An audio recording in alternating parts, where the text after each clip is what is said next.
Eu achei que fosse um cachorro revirando o lixo da fazenda, mas quando me aproximei com a espingarda na mão, vi algo que me paralisou.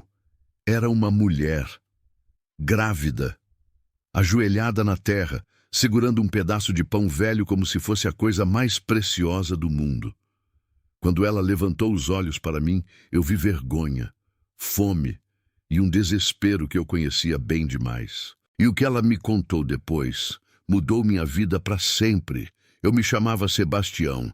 Todo mundo me chamava de Seu Bastião. Tinha 56 anos naquela época, cabelo já grisalho nas têmporas, mãos grossas de quem trabalhou a vida toda com os próprios braços. Não era um homem de muitas palavras. Nunca fui. Minha esposa, Teresa, dizia que eu falava mais com os olhos do que com a boca. Ela morreu 5 anos antes dessa história acontecer. Câncer. Foi rápido demais. Um dia estava aqui, sorrindo na cozinha, com um avental de chita amarrado na cintura, e 2 meses depois eu estava cobrindo ela com terra na beira da propriedade, debaixo de um jatobá velho que ela gostava de sentar à tarde. Depois que Teresa foi, a fazenda ficou grande demais. Não porque cresceu, porque o silêncio que ficou dentro das paredes era grande demais para um homem só carregar. Eu continuei tocando tudo. Levantava antes do sol, cuidava do gado, consertava a cerca, plantava, colhia no tempo certo, dormia cedo. A rotina foi o que me salvou. A rotina e o trovão, que não perguntava nada e não exigia nada além de capim e água. Um parceiro honesto. Minha filha, Patrícia, morava em Imperatriz com o marido e 2 filhos. Ligava toda domingo. Às vezes eu atendia com a mesma pressa de quem está no meio de um serviço e não pode parar. Não porque eu não quisesse ouvir a voz dela. Era porque quando eu ouvia, lembrava que a casa tinha eco. E o eco me lembrava do que não havia mais. Naquele dia específico, o sol estava deitando do lado de cá da Serra do Penitente, aquela luz alaranjada que pinta tudo de cobre. Eu tinha passado o dia inteiro verificando o bebedouro do pasto, que estava entupido de lodo. Trabalho sujo, demorado, o tipo que deixa o corpo todo doendo. A camisa estava encharcada de suor e grudada nas costas, e eu sentia a poeira áspera misturada com o sal da pele. O cheiro era de trabalho honesto, esse que não tem como disfarçar.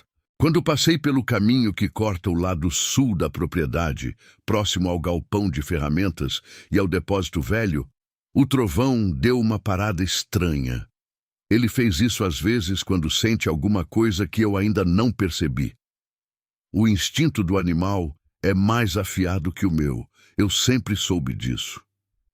Dei uma palma leve no pescoço dele para ele continuar, mas ele resistiu por um segundo, com as orelhas levantadas, olhando para o lado do galpão. Eu virei a cabeça. Do lado de lá, perto das latas de lixo que ficavam na beirada da parede do depósito, eu ouvi um barulho, um mexido de latão. O tipo de som que uma raposa faz quando está revirando restos de comida. Ou um gambá. Aqui no cerrado, toda sorte de bicho passa pela fazenda atrás de coisa para comer. Desci do trovão. Peguei a espingarda que eu deixava encostada sempre no mesmo lugar, do lado de dentro da porteira do depósito, por precaução. Não que eu fosse atirar em bicho pequeno, mas era hábito antigo. Cerrado respeita quem está preparado. Me aproximei devagar, pisando firme, mas sem barulho, e então eu vi, não era bicho nenhum, era uma mulher. Eu parei no meio do passo como se o chão tivesse me segurado pelo tornozelo. Ela estava de costas para mim, ajoelhada no chão de terra batida, com as 2 mãos dentro da lata de lixo. O vestido era de um azul desbotado, cheio de manchas de terra e de estrada. Os cabelos escuros estavam grudados no rosto e no pescoço pelo suor. Ela mexia nas coisas com uma pressa quieta, como quem tem medo de ser pego e ao mesmo tempo não tem mais energia para correr. Mas o que me parou de vez não foi o vestido sujo, nem os cabelos desgrenhados. Foi a barriga. Ela estava grávida. muito grávida. O tipo de barriga que não deixa dúvida, redonda, alta, pesada, e mesmo assim ela estava ajoelhada naquele chão de terra, com os joelhos pressionados contra o torrão seco, revirando o lixo da minha fazenda com as próprias mãos. Eu fiquei parado por uns 3 ou 4 segundos, que pareceram muito mais do que isso. A mulher achou alguma coisa. Não vi o que era, mas vi o gesto dela ao segurar. Segurou contra o peito com as 2 mãos antes mesmo de olhar para o que tinha achado. Como quem garante que não vai perder. Como quem sabe que se soltar não vai ter mais nada. Eu senti algo apertar dentro do peito. Não era pena, era mais fundo do que isso. Era o tipo de aperto que você sente quando vê algo que não deveria estar acontecendo no mundo. "O que você está fazendo aí?" eu perguntei. A voz saiu mais dura do que eu pretendia. Sempre foi assim comigo. As palavras saem com uma casca grossa, mesmo quando o miolo é mole. Ela se assustou de um jeito que me assustou também. O corpo todo estremecu. Ela se virou devagar, tentou levantar e quase não conseguiu por causa do peso da barriga. Ficou de lado, apoiando uma mão no chão, olhando para mim com os olhos arregalados. Eram olhos fundos, vermelhos, inchados de choro que devia ter começado dias atrás e não tinha parado direito desde então. O rosto estava queimado de sol, os lábios rachados. Ela segurava contra o peito com as 2 mãos um pedaço de pão. Velho, certamente, do tipo que eu jogava fora quando esquecia por dias na prateleira. Ela olhou para mim, olhou para a espingarda e disse, com uma voz tão fraca que eu precisei prestar atenção para entender: "Me desculpa, eu só estava com fome." Eu abaixei a espingarda, não porque decidi abaixar, meu braço simplesmente foi, como se o corpo tivesse entendido antes da cabeça que não havia ameaça nenhuma ali. Havia sofrimento. Fiquei olhando para ela por um momento, para a barriga, para o pão velho que ela segurava com as mãos, como se fosse a coisa mais preciosa do mundo, para os olhos que me encaravam com vergonha e com medo ao mesmo tempo, o tipo de olhar de quem já se acostumou a esperar o pior das pessoas. Eu perguntei, ainda sem saber bem o que estava fazendo: "Onde você mora?" Ela demorou 1 segundo para responder. Olhou para o lado como se a pergunta fosse difícil demais. "Em lugar nenhum." Aquelas 3 palavras pesaram mais do que qualquer coisa que eu poderia ter esperado ouvir naquela tarde. O sol tinha afundado quase todo atrás do cerrado. O céu ficou roxo e laranja ao mesmo tempo. Os sabiás começaram a chamar lá no fundo do mato. O trovão bufou tranquilamente do lado de trás, esperando. Eu olhei para aquela mulher grávida, ajoelhada no chão da minha fazenda, segurando um pão velho contra o peito, e senti que naquele momento eu tinha 2 escolhas muito simples diante de mim. Ou eu mandava ela embora, ou eu estendia a mão. Eu estendi a mão. "Levanta." Ela me olhou com o mesmo medo de antes, mas desta vez havia também uma coisa pequena nos olhos dela que não estava lá no segundo anterior. Não era confiança ainda, era só a sombra da possibilidade de que nem tudo estava perdido. Ela segurou minha mão, e quando tentei ajudá-la a ficar de pé, senti o quanto ela estava fraca. O corpo todo tremia, não de frio porque o calor daquele fim de tarde ainda era pesado. Era o tremor de quem não tem mais nada na barriga e andou longe demais com um peso que não cabe mais dentro de si. Eu a levei para dentro. A mulher que o mundo descartou. Eu nunca tinha levado um estranho para dentro da minha casa, desde que Teresa morreu. Não era desconfiança, era que depois que ela foi, a casa virou um lugar que eu tratava quase como um santuário. Cada coisa no lugar que ela deixou. A xícara de esmaltada que ela usava todo dia ainda estava na prateleira. O terço dela ainda estava pendurado no prego perto da janela da cozinha. Eu não movia nada. Era como se mexer nas coisas pudesse apagar alguma coisa que eu ainda não estava pronto para apagar. Mas naquela noite eu abri a porta e entrei com aquela mulher grávida do meu lado. E a casa não ruiu. O mundo não acabou. Teresa não apareceu para me olhar torto. Na verdade, enquanto eu acendia a luz da cozinha e puxava a cadeira mais próxima da mesa, tive a impressão estranha de que se Teresa estivesse ali, ela teria feito exatamente o que eu estava fazendo, só que mais rápido, com menos hesitação. Ela sempre foi assim. O coração dela não tinha casca grossa. A mulher se chamava Marlene. Ela me disse o nome quando eu coloquei um copo d'água na frente dela, depois que ela sentou. Falou com voz baixa, como quem não tem certeza se o nome dela ainda importa para alguém. Marlene, eu repeti, só para confirmar que tinha ouvido certo. Ela assentiu. Eu não perguntei mais nada naquele momento. Fui até o fogão. Ainda tinha um pouco do feijão que eu tinha cozinhado de manhã, mais do que suficiente para 2. Peguei a panela, esquentei no fogo baixo, cortei um pedaço de linguiça que estava na geladeira e joguei junto. Fatiei um pedaço de pão, de forma que eu tinha comprado havia 3 dias. Pus tudo na mesa sem cerimonial, sem prato bonito, sem nada que não fosse necessário. Marlene olhou para a comida como quem olha para algo que não acredita que é real. Pode comer, eu disse, sentando do outro lado da mesa. Ela pegou a colher devagar. Comeu a primeira colherada com os olhos fechados e eu virei o rosto para o lado porque tinha algo naquele gesto que não era para ser visto por mais ninguém. Era particular demais. Era o gesto de alguém que estava com fome de um jeito que eu, por mais difícil que minha vida tivesse sido, nunca precisei conhecer. Enquanto ela comia, eu bebi um copo de café que estava frio na garrafa térmica e fiquei olhando pela janela. Lá fora, o cerrado havia escurecido de vez. O céu estava cheio de estrelas, daquele jeito que só acontece longe de cidade, quando não tem luz elétrica competindo com o que Deus colocou em cima. O trovão estava preso no curral, já tinha dado água e capim para ele antes de entrar. Eu deixei o silêncio durar um pouco, não por frieza. Era que eu não sabia direito o que perguntar, sem parecer que estava interrogando, e ela claramente não estava com pressa de explicar nada. Estava ocupada demais tentando se recuperar de dias que eu ainda não entendia.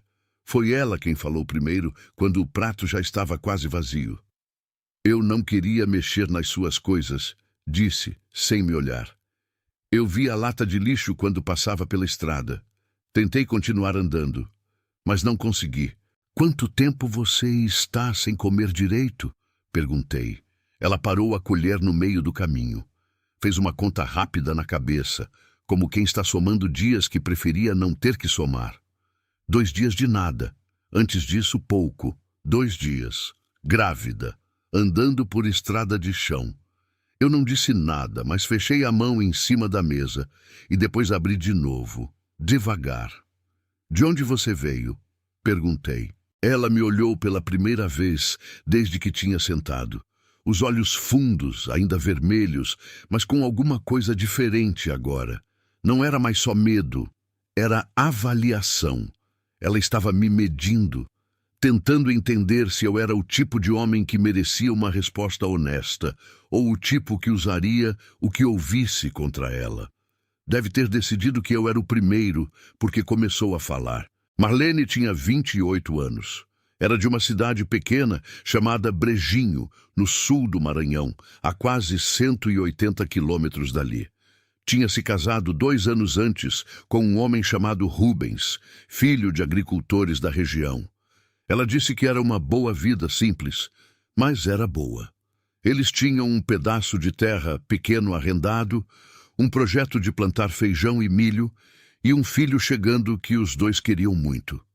Rubens morreu numa tarde de abril. Estava limpando o terreno com uma roçadeira quando a lâmina soltou. Ela não entrou em detalhes, só disse que foi rápido.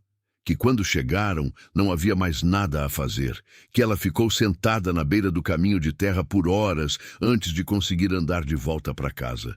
Eu fiquei quieto, não porque não tinha o que dizer, mas porque tem dores que você não comenta. Você só escuta. Qualquer palavra que eu colocasse ali ia soar menor do que o silêncio. Depois que Rubens foi, Marlene ficou sem chão. Não tinha família próxima. Os pais dela tinham morrido quando ela ainda era adolescente. Uma irmã morava em São Luís, mas os dois não tinham contato há anos, resultado de uma briga antiga que as duas ainda não tinham conseguido resolver.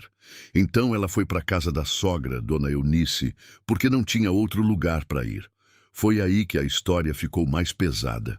Dona Eunice era viúva há mais tempo, acostumada a mandar em tudo dentro da própria casa. Quando Marlene chegou, grávida, sem dinheiro, sem emprego e sem perspectiva imediata, a velha a recebeu com a frieza de quem está fazendo um favor que não queria fazer. Nos primeiros dias foi suportável, nos primeiros meses foi difícil. Depois disso, virou inferno. Ela dizia que o filho não era do Rubens, Marlene falou, com a voz monótona de quem já repetiu aquela frase tantas vezes dentro da cabeça que ela perdeu o poder de machucar. Ou talvez não tivesse perdido, e a monotonia era só um jeito de segurar. E você deixava ela dizer isso? Eu perguntei, sem julgamento. Eu tentava argumentar, mas ela não queria ouvir. Ela queria acreditar nisso porque era mais fácil do que aceitar que o filho dela tinha morrido e que ela ia ter que criar uma neta. Fiz sentido, o tipo de lógica torta que o luto produz nas pessoas. Não justificava o que veio depois, mas fazia sentido. Dona Eunice começou a humilhar Marlene dentro de casa. Primeiro em particular, chamando ela de parasita, de interesseira, de peso morto. Depois foi saindo para as beiradas, na frente de vizinhos, na fila do mercadinho, na missa. Qualquer lugar onde pudesse plantar a narrativa de que a nora era desonesta, que a criança era fruto de traição. Na cidade pequena, aquilo pegou. Marlene passou a receber olhares tortos na rua. As mulheres que antes a cumprimentavam, depois do marido morrer, agora desviavam. Os homens que poderiam ter dado algum trabalho para ela acharam mais fácil não se envolver. Ela foi ficando cada vez mais presa dentro daquela casa que não era sua, dependendo de uma mulher que a odiava, sem conseguir sair porque não tinha para onde ir e sem conseguir ficar porque aquilo estava acabando com ela por dentro. Ela falava que, se eu sumisse, a herança do Rubens seria mais fácil de resolver, Marlene disse com os olhos na mesa. Eu endureci. Que herança? Era pouca coisa. A parte dele nas ferramentas da família. Uma vaquinha que estava no nome dele, uns trocados guardados. Nada grande. Mas para Dona Eunice era o suficiente para valer a pena me fazer desaparecer. Ela ameaçou você? Marlene levantou os olhos. Tinha uma calma assustadora neles que não era paz. Era exaustão. Ela disse que ia registrar o nascimento do menino como se o pai fosse desconhecido, que ia contestar qualquer direito que eu reivindicasse, que na cidade inteira ninguém ia acreditar em mim porque ela tinha passado meses construindo a história dela. Eu empurrei o café de lado, não por raiva, por desconforto. O tipo de desconforto que você sente quando percebe que o mundo às vezes funciona de um jeito que não deveria e que as pessoas erradas saem impunes porque têm mais voz do que as certas. E aí ela te mandou embora? Abriu a porta, me deu as roupas do corpo e disse... Marlene fez uma pausa como se precisasse tomar fôlego antes de repetir aquilo. Disse que se eu sumisse, ninguém ia sentir minha falta. A cozinha ficou em silêncio. Lá fora, um vento quente passou pelo cerrado e fez as folhas da mangueira do lado de fora da janela baterem umas nas outras. O pavio da lâmpada fluorescente zuniu 1 segundo. O relógio de parede, velho, marcou as 10 da noite com um clique seco. Eu fiquei olhando para ela por um tempo. Marlene não estava pedindo pena. Ela estava me contando os fatos com aquela calma dura de quem já chorou tanto que o choro secou por um tempo. Mas tinha uma coisa que ela não conseguia esconder e que eu via claramente nos olhos dela cada vez que a mão dela descia e pousava na barriga, sem ela perceber que estava fazendo isso. Era medo. Não pelo que tinha passado, pelo que estava por vir. Ela estava sozinha. a menos de um mês de dar à luz, sem casa, sem dinheiro, sem família, num cerrado desconhecido, com um filho crescendo dentro dela que ela tinha prometido ao marido morto que ia criar com dignidade. E a única coisa entre ela e o nada era a mesa de uma fazenda de um homem que ela não conhecia, com um prato de feijão quente na frente. Eu me levantei devagar, fui até o corredor. Abri o quarto que era de hóspede, que na prática eu nunca usava porque nunca tinha hóspede. A cama estava feita com o lençol que Teresa tinha comprado numa feira em São Pedro da Água Branca, aquele de algodão grosso que não esquentava demais. Tinha uma coberta dobrada no canto, uma janela pequena que dava para o lado do cerrado. Voltei para a cozinha. Tem um quarto lá no fundo. Tem cama, tem lençol limpo, tem banheiro do lado. Você fica aqui essa noite. Marlene me olhou com aquela expressão que eu já estava começando a reconhecer. A expressão de quem não sabe se deve aceitar porque tem medo de o que vai custar. Eu não quero dar trabalho, ela disse. Você não está dando, respondi. Está ocupando um quarto que estava vazio. Ela ficou em silêncio por um momento. Por que você está fazendo isso? Eu pensei na resposta. Podia ter dado uma resposta curta, daquelas que fecham a conversa, mas por alguma razão que eu mesmo não entendia direito naquela hora, eu fui honesto. Porque tem 5 anos que eu não faço nada por mais ninguém, e hoje parece que era a hora. Ela não respondeu, mas vi os olhos dela ficarem brilhosos por um segundo antes de ela baixar a cabeça. Eu mostrei o quarto, mostrei o banheiro. Deixei uma toalha limpa em cima da cama. Disse que o café ia estar pronto às 6 da manhã, se ela quisesse, mas que não precisava acordar cedo se não estivesse se sentindo bem. Quando eu estava saindo e fechando a porta, ela falou baixinho. Obrigada, seu Bastião. Eu parei com a mão na maçaneta. Não sei como ela já sabia meu nome. Talvez tivesse visto em alguma coisa na propriedade ou ouvido alguém mencionar no caminho. Não perguntei, só disse, dorme, e fechei a porta. Voltei para a cozinha, lavei a louça devagar, apaguei a luz. Antes de ir para o meu quarto, parei no corredor por um segundo e fiquei olhando para a porta fechada do quarto de hóspede. Lá dentro tinha uma mulher que o mundo tinha jogado fora, grávida, exausta, com um filho que ainda não tinha nome e que já estava pagando pelas escolhas cruéis de pessoas que deveriam tê-lo protegido. Eu pensei em Teresa. Pensei em como ela teria agido se tivesse flagrado aquela mulher no lixo antes de mim. E soube com certeza que ela não teria levado nem metade do tempo que eu levei para estender a mão. Entrei no meu quarto e deitei de costas no escuro, olhando para o teto onde uma lagartixa corria devagar pelo canto. O cerrado lá fora tinha aquele silêncio profundo da meia-noite, aquele que deixa espaço para todo o pensamento que você tentou empurrar para trás durante o dia.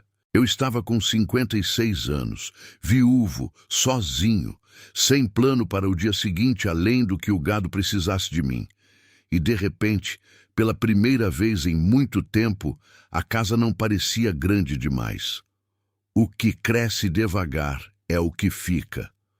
Eu acordei às 5 da manhã, como sempre. O corpo não precisava de despertador. Depois de décadas acordando no mesmo horário, ele simplesmente abria os olhos quando o céu ainda estava cinza e o primeiro pássaro do cerrado começava a chamar lá no fundo do mato. Naquele dia foi um João de barro, aquele canto curto e repetido que soa como alguém batendo com um martelo pequeno num pedaço de madeira oco. Me levantei, vesti a calça e a camisa no escuro como de hábito, calei a bota, fui à cozinha antes de qualquer coisa, acendi o fogão e coloquei a água para o café. Era uma rotina tão antiga que eu a fazia sem pensar, como respirar. Só quando peguei a lata de café é que me lembrei. Tinha alguém no quarto do fundo. Parei por um segundo com a lata na mão. Fui até o corredor e ouvi. Silêncio total do lado de lá da porta. Marlene ainda dormia. Fiz o café mais devagar do que de costume, sem bater as coisas, sem arrastar a cadeira. Me peguei andando na ponta do pé dentro da minha própria cozinha, como não fazia desde que minha filha Patrícia era pequena e dormia até tarde nos fins de semana. Tomei o café em pé, encostado na pia, olhando pela janela o cerrado clarear devagar. O céu foi de cinza para rosa, depois para aquele amarelo ouro que precede o sol de vez. Os pássaros foram aumentando o volume aos poucos, cada espécie entrando na conversa no seu tempo. Era a mesma cena de todo dia, mas naquele dia eu prestei mais atenção do que de costume. Não sei dizer por quê. Saí para cuidar do trovão e do restante do gado antes que o calor chegasse. Dei água, distribuí o sal, verifiquei uma cerca no pasto de baixo que eu tinha notado com um arame frouxo na véspera. O serviço foi o mesmo de sempre, mas eu estava com um pedaço da atenção de volta na casa, coisa que não acontecia havia muito tempo. Quando terminei, já passava das 7h30. Quando entrei pela porta dos fundos, o cheiro de café quente ainda estava no ar. Mas tinha outro cheiro também. Ovos fritando. Eu parei na soleira. Marlene estava no fogão. Havia encontrado os ovos na geladeira, a manteiga, o sal. A chaleira estava apitando baixinho porque ela tinha esquentado mais água.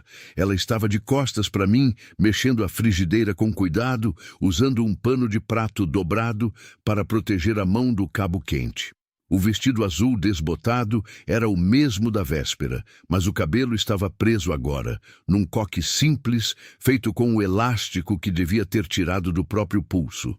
Ela se virou quando ouviu meus passos e me olhou com aquela expressão de quem está se preparando para pedir desculpa. Eu vi que tinha ovos, disse. Achei que podia fazer. Se não podia, eu... Pode, eu falei, e fui lavar as mãos na pia. Ela pôs o prato na mesa, 2 ovos fritos, uma fatia de pão. Simples, mas havia algo diferente em ter aquilo na mesa que não era só a comida. Era o gesto. Alguém tinha cozinhado para mim. Não era Teresa, era outra pessoa, em outra circunstância. Mas depois de 5 anos, comendo sozinho o que eu mesmo preparava, ver um prato posto por outra mão me atingiu de um jeito que eu não esperava. Sentei, comi. Ela ficou encostada na pia com o próprio prato, comendo de pé, como se ainda não tivesse certeza de que podia sentar à mesa sem permissão. Você pode sentar, eu disse. Estou bem assim. Marlene. Ela me olhou. Senta. Ela sentou. Comemos em silêncio por um tempo. Não era um silêncio desconfortável. Era o tipo de silêncio que acontece entre pessoas que não se conhecem o suficiente para falar à toa, mas que já passaram da fase de precisar preencher o ar com palavras desnecessárias. Era um silêncio honesto. Depois de um tempo, ela perguntou: Você mora aqui sozinho há quanto tempo? 5 anos. Ela não perguntou o porquê. Talvez tivesse percebido pela forma como a casa estava organizada. Tudo no lugar, tudo limpo, mas sem o tipo de detalhe que uma casa com mais gente tem. Sem recado colado na geladeira, sem par de sapato diferente na entrada. Sem nada que dissesse que havia mais de uma vida sendo vivida ali. Minha esposa morreu, eu disse, sem que ela tivesse perguntado. Não sei por que falei. Saiu. Quanto tempo casados? 27 anos. Ela ficou quieta um momento. Depois disse, com uma voz que não tinha teatralidade nenhuma: Então você sabe. Eu olhei para ela. Sei o quê? Como é quando você perde a pessoa e a vida continua do mesmo jeito, mas ao mesmo tempo tudo fica diferente. Eu não respondi. Mas ela tinha acertado tão em cheio que eu precisei olhar para o lado por um segundo. Lavei a louça depois do café. Marlene insistiu em ajudar. Ficamos lado a lado na pia, eu lavando, ela enxugando, sem falar muito. Era uma cena estranha, doméstica demais para 2 desconhecidos, mas não havia nada errado nela, era só simples. Quando acabou, perguntei: Como você está se sentindo? Melhor, ela disse. E então, como se quisesse ser mais honesta do que educada, emendou: Os pés estão inchados e as costas doem, mas isso é todo dia agora. Quanto tempo falta? O médico disse que seriam 3 semanas, mas isso foi há mais de um mês. Eu não voltei depois. Eu a olhei com uma atenção diferente agora. 3 semanas, talvez menos. Sozinha, sem acompanhamento médico há mais de um mês, andando por estradas de terra, dormindo ao relento. O filho que carregava tinha chegado até aqui por uma força que não era só biológica. Você precisa ir a um médico, eu disse. Eu sei. Hoje, ela me olhou surpresa com a firmeza. Seu Bastião, eu não tenho dinheiro para... Não falei em dinheiro. Tenho um posto de saúde em Água Boa, há 40 minutos. Amanhã cedo a gente vai. Ela ficou me olhando por um momento. Aquela mesma avaliação de antes, tentando entender o que estava por trás do que eu dizia.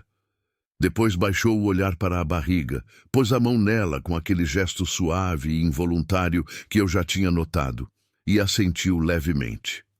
Tá bom. Passei o resto da manhã no serviço. Marlene ficou em casa. Quando voltei para o almoço, ela tinha varrido a cozinha e a sala sem que eu pedisse. Tinha dobrado o pano de prato que estava em cima da pia. Tinha arrumado as cadeiras que estavam tortas ao redor da mesa. Eram gestos pequenos, nada que eu precisasse que alguém fizesse, mas eram gestos de alguém que precisava contribuir, que não sabia ficar parada recebendo sem devolver alguma coisa. Eu entendi aquilo sem ter que nomear. No almoço eu fiz arroz e carne com mandioca. Ela comeu com vontade, mas devagar, como se o estômago ainda estivesse reaprendendo a confiar que a comida ia aparecer. Depois do almoço, ela foi descansar. Eu lavei a louça e saí de novo para a tarde de serviço. Naquele dia e nos 2 dias seguintes, uma rotina foi se formando sem que nenhum dos dois tivesse planejado. Eu acordava cedo, fazia o café, saía para o gado. Ela acordava depois, preparava alguma coisa pequena, cuidava do que podia dentro de casa sem forçar o corpo. No almoço eu voltava, a gente comia junto. À tarde eu saía de novo. À noite eu cozinhava e ela ajudava no que conseguia. Não havia muita conversa, mas havia presença. E depois de 5 anos, presença já era muito. No 3º dia, fui ao posto de saúde de Água Boa com Marlene. Fui a cavalo até a porteira, mas para ir até a cidade, peguei a caminhonete velha que ficava na garagem e que eu usava só quando precisava ir à cidade buscar mantimento. O trovão ficou no pasto. A enfermeira que atendeu Marlene era uma mulher de meia idade, chamada Conceição, experiente, daquele jeito calmo de quem já viu muito e não se assusta com nada. Ela examinou Marlene, aferiu a pressão, ouviu o coração do bebê com o estetoscópio. Eu fiquei do lado de fora da sala, encostado na parede do corredor, olhando para o chão de cerâmica branca. Quando Conceição saiu, me chamou com um aceno discreto. — O senhor é familiar dela? Perguntou baixinho. — Sou vizinho, eu disse, que era a resposta mais próxima da verdade que eu tinha. O bebê está bem. Ela está um pouco desidratada ainda e com a pressão mais alta do que devia. Vou passar medicação. Mas o senhor precisa saber que esse bebê pode vir a qualquer hora. Pode ser semana que vem, pode ser em 10 dias. E ela precisa de acompanhamento diário. Eu processei aquilo. Diário. Ou vai precisar ficar internada. Mas ela me disse que não quer se internar. Ela não vai se internar, eu disse, sem ter planejado dizer. Eu vou trazer ela aqui todo dia se precisar. Conceição me olhou com aquele olhar de quem está avaliando uma pessoa e chegou a uma conclusão que não vai compartilhar em voz alta. Tá bem, disse. Então traz ela amanhã. No caminho de volta, Marlene ficou com o papel da medicação na mão, olhando pela janela da caminhonete o cerrado passar. Estava em silêncio. Eu também. Depois de um tempo ela disse: Você não precisava ter dito isso para ela. Que parte? Que ia me trazer todo dia. Mas vou. Ela olhou para mim, os olhos daquele jeito fundo e cansado, mas com alguma coisa nova no fundo, uma coisa que ela ainda estava tentando segurar antes de deixar crescer. Por quê? Ela perguntou, e eu disse a coisa mais honesta que me veio. Porque você está aqui, e eu estou aqui. E esse menino não escolheu nada disso. Ela virou o rosto para a janela de novo. Vi, no reflexo do vidro, que ela fechou os olhos por um segundo.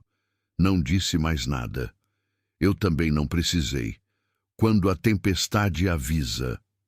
Na quinta-feira da semana seguinte, o céu do cerrado acordou errado. Eu reconheço quando isso acontece. Depois de tantos anos vivendo nessa terra, o tempo deixa de ser algo que você só vê e passa a ser algo que você sente antes mesmo de olhar para cima. Tem uma pressão diferente no ar. Os pássaros mudam o comportamento. O gado fica inquieto sem motivo aparente. O cheiro da terra seca muda de tom, como se ela já estivesse se preparando para receber algo que ainda está longe, mas que vem chegando. Naquela manhã, o céu estava de um cinza pesado do lado oeste.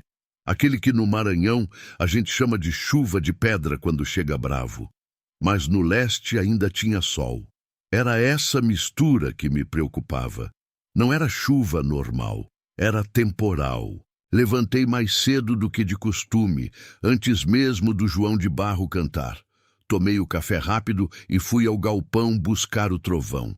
Precisava trazer o gado do pasto de cima antes que o tempo fechasse, porque quando aquela parede cinza do oeste chegasse, chegaria com vento forte e raio, e gado solto em pasto aberto durante raio é prejuízo certo. Antes de sair, parei na porta da cozinha. Marlene estava sentada à mesa. Tinha acordado cedo naquele dia, coisa que ela não costumava fazer. Estava com as mãos espalmadas em cima da mesa, olhando para a janela com aquela expressão que eu tinha aprendido a identificar nos últimos dias. Era o olhar de quando a dor nas costas estava mais intensa. Ela não reclamava, mas o rosto entregava. "Está bem?" perguntei da porta. "Estou", ela disse, com aquela resposta automática de quem não quer preocupar. "Marlene." Ela me olhou. "Onde o que está doendo?" Uma pausa pequena. "As costas.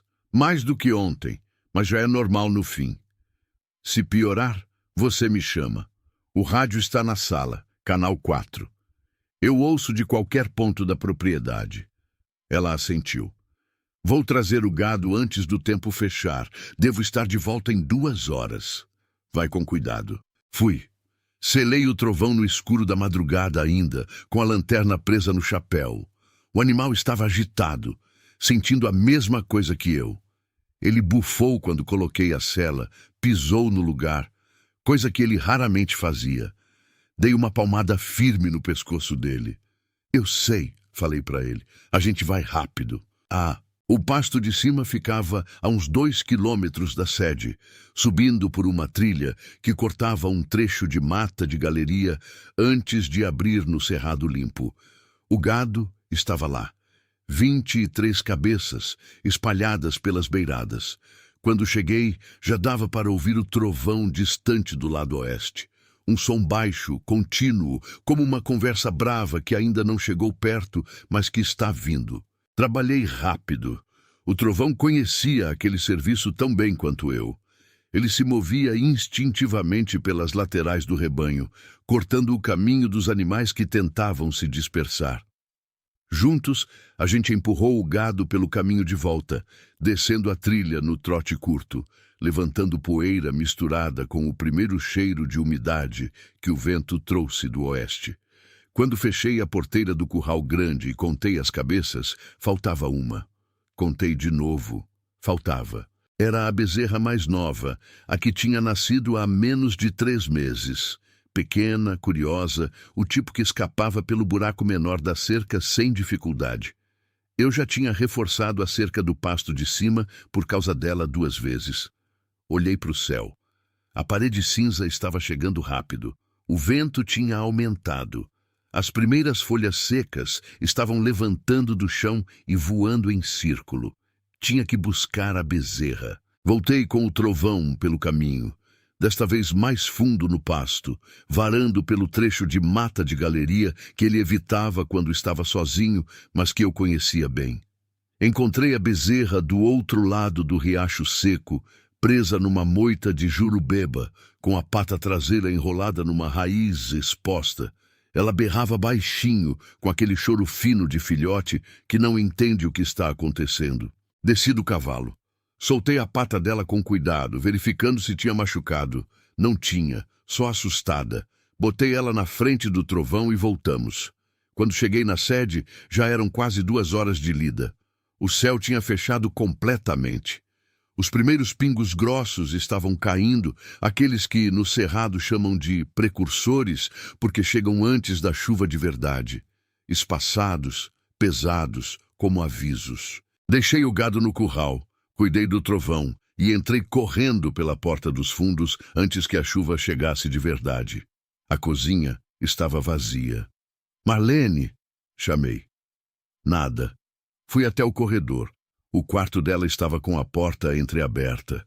Empurrei devagar. Ela estava deitada de lado na cama, com as 2 mãos na barriga, os olhos abertos. Quando me viu na porta, tentou sorrir, mas o sorriso não chegou até os olhos. Está piorando? Perguntei direto. Ela hesitou um segundo antes de responder, e esse segundo me disse mais do que qualquer palavra. Está diferente, ela disse. Não é mais só dor nas costas.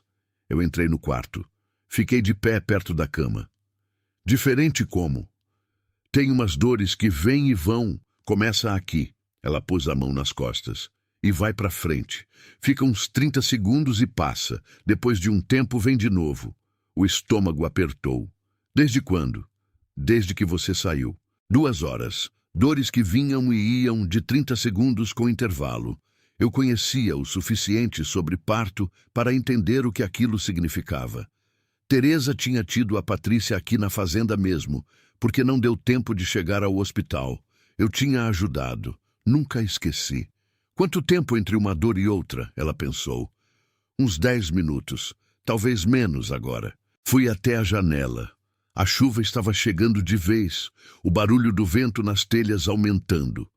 A estrada de 12 quilômetros até a rodovia principal, de terra batida, virava lama em menos de 20 minutos de chuva forte. Com a caminhonete velha, numa estrada assim, com uma mulher em trabalho de parto dentro, era arriscado demais. Mas ficar também tinha risco. Peguei o celular, um sinal fraco no tipo que aparece e some naquela região dependendo do tempo. Tentei ligar para a Conceição, a enfermeira do posto. Caiu.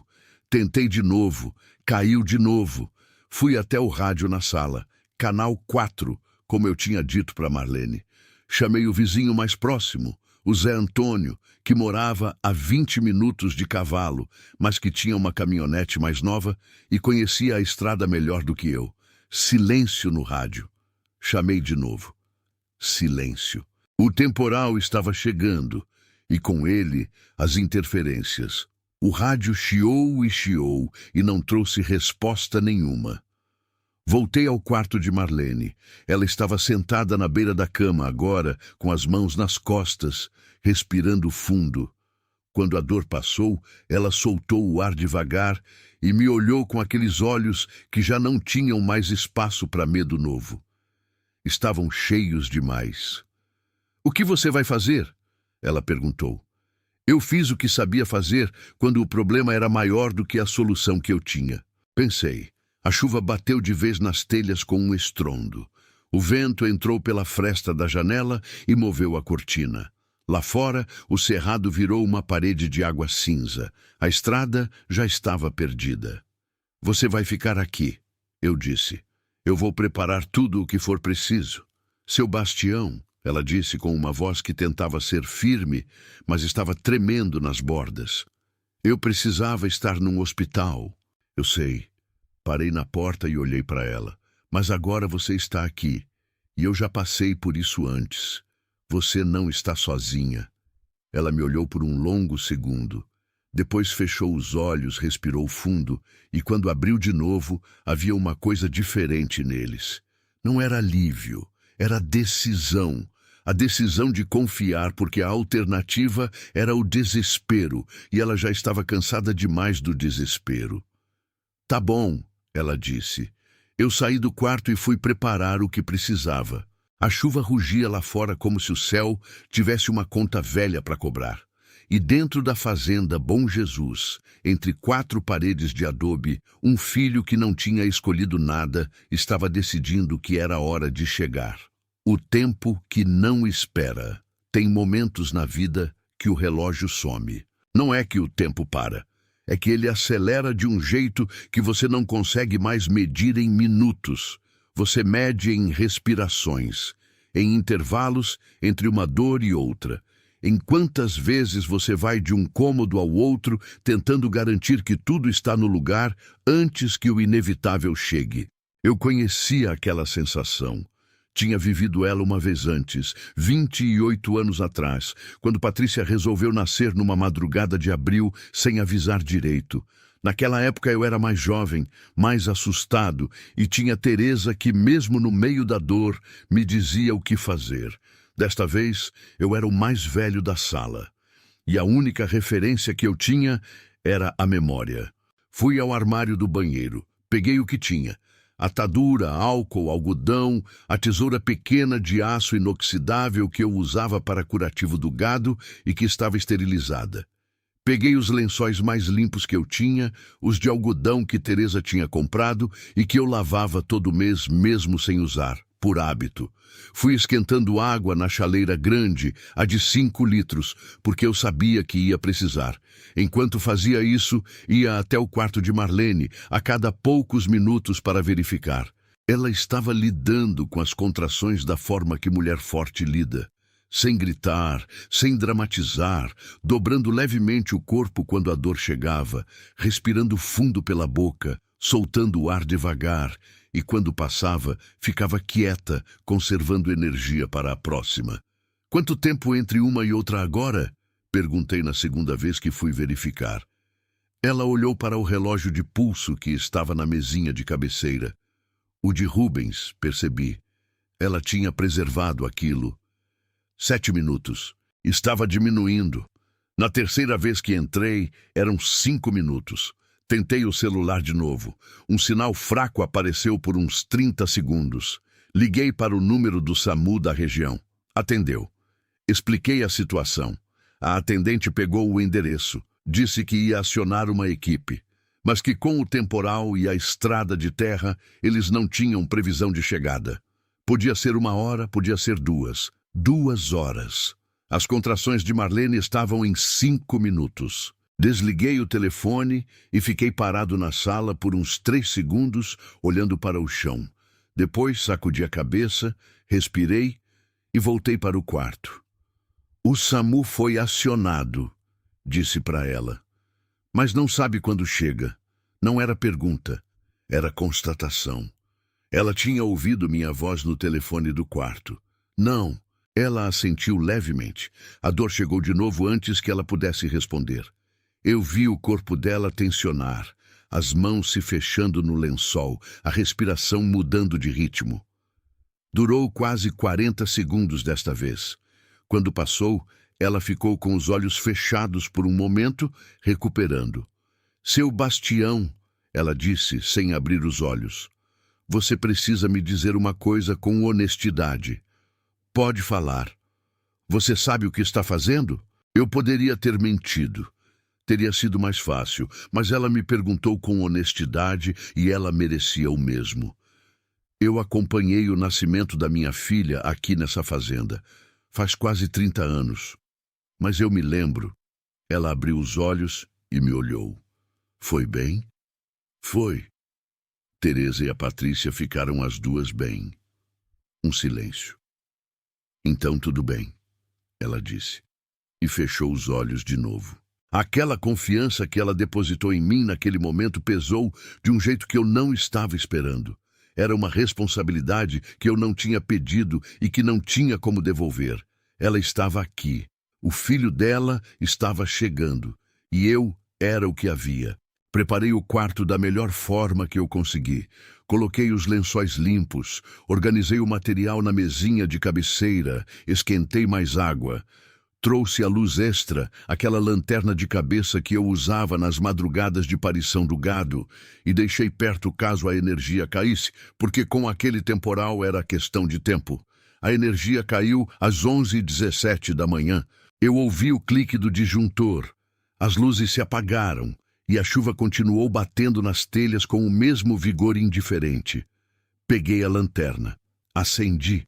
O quarto ficou iluminado por aquela luz branca e direcionada que criava sombras pesadas nos cantos. Marlene estava suando agora, não de calor, porque com a chuva o ar tinha esfriado.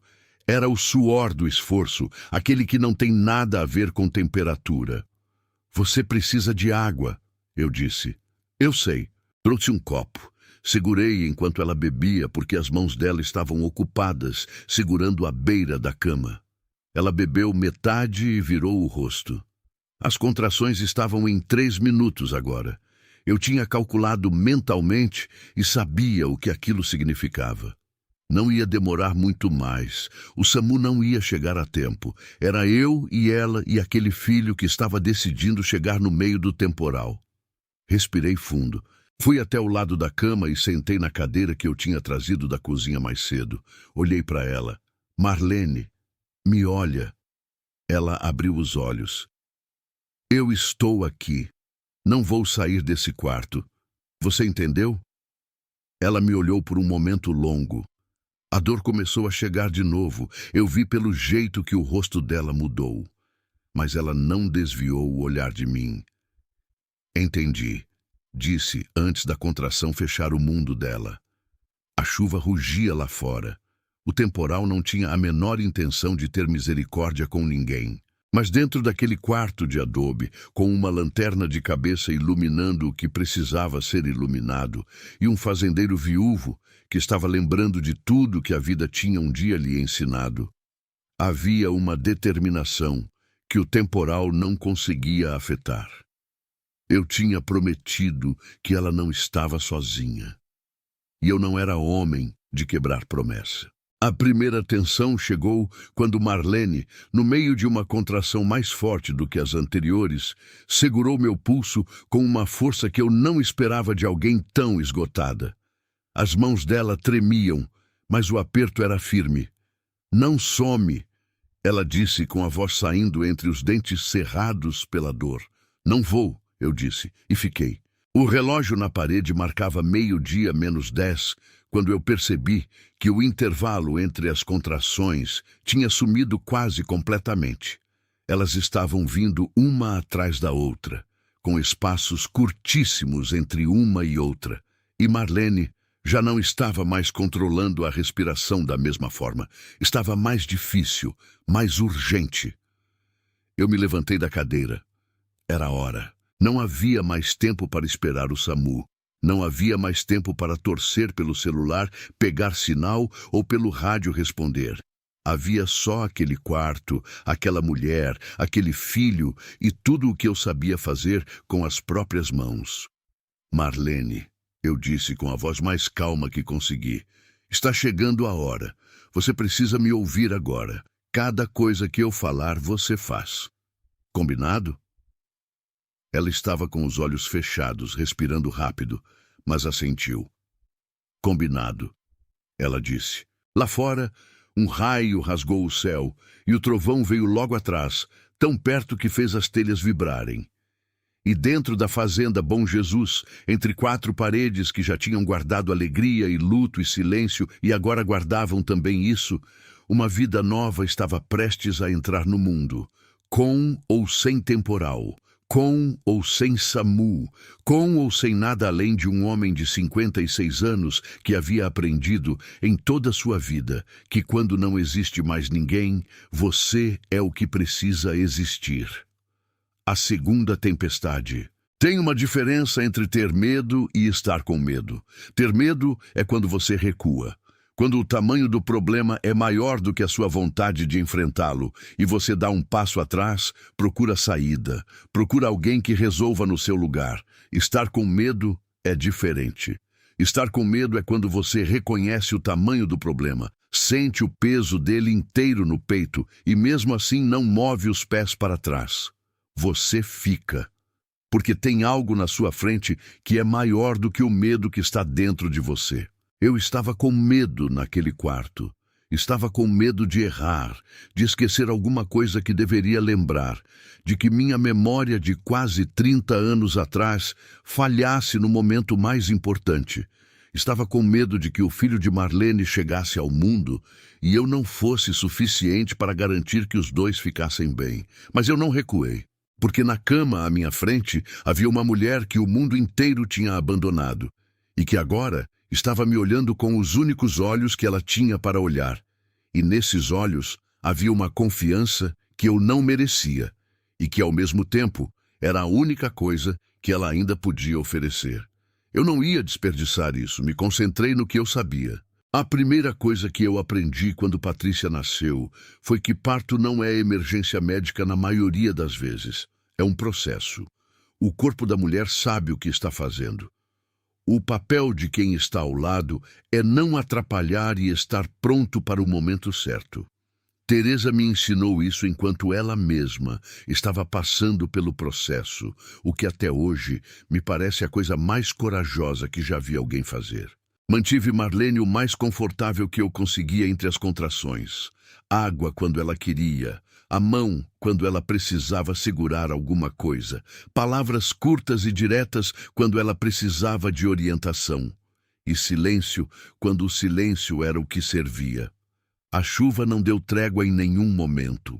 O temporal que tinha chegado pelo oeste era daqueles que o cerrado guarda para outubro, quando a seca longa finalmente quebra e a primeira chuva da temporada não chega de mansinho.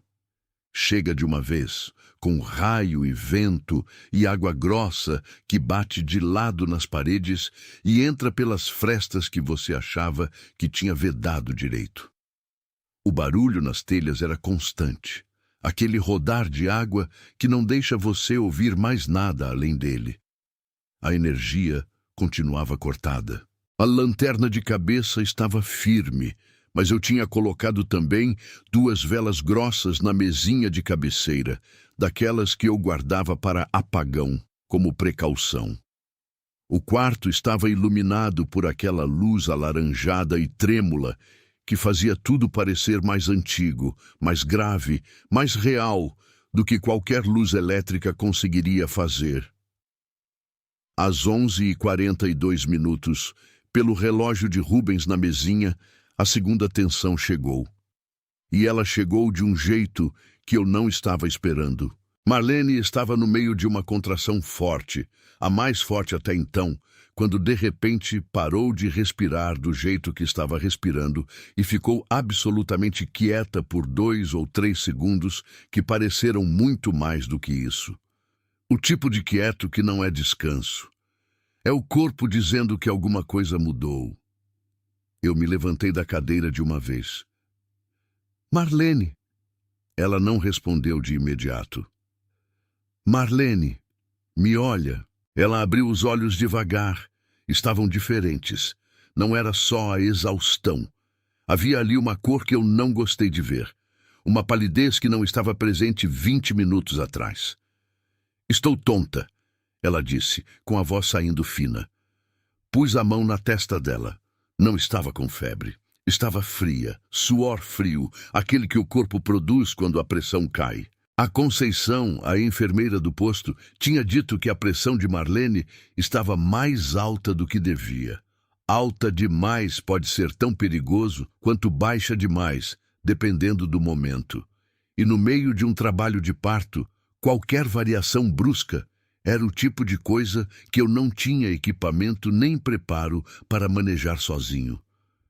Você está com a vista embaralhada? Perguntei, tentando manter a voz estável. Um pouco, ela disse. Passa logo. Quanto tempo está assim? Começou agora. Fui até a janela. Abri um palmo só para olhar lá fora. A chuva estava no mesmo nível, talvez mais forte. A estrada de terra que eu via da janela era agora um rio vermelho de lama, descendo ladeira abaixo. Qualquer veículo que tentasse entrar ali naquele momento ia afundar no primeiro trecho. Tentei o celular. Um sinal. 2. Liguei para o SAMU de novo. Atendeu na primeira chamada, desta vez uma voz masculina. Senhor, a equipe saiu há 40 minutos, mas está parada no quilômetro 6 da estrada vicinal. O acesso está interditado pela lama. Eles estão aguardando o temporal diminuir para tentar avançar. Quanto tempo estima? Não temos como precisar, senhor. Depende da chuva. Eu respirei pelo nariz. A mulher está com tontura e suor frio no meio do trabalho de parto. Uma pausa do outro lado. Senhor, o senhor consegue verificar se ela está sangrando além do normal? Verifiquei. Não estava. Não.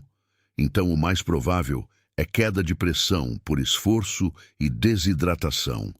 Mantenha ela hidratada, deitada de lado, de preferência ao lado esquerdo, que facilita a circulação.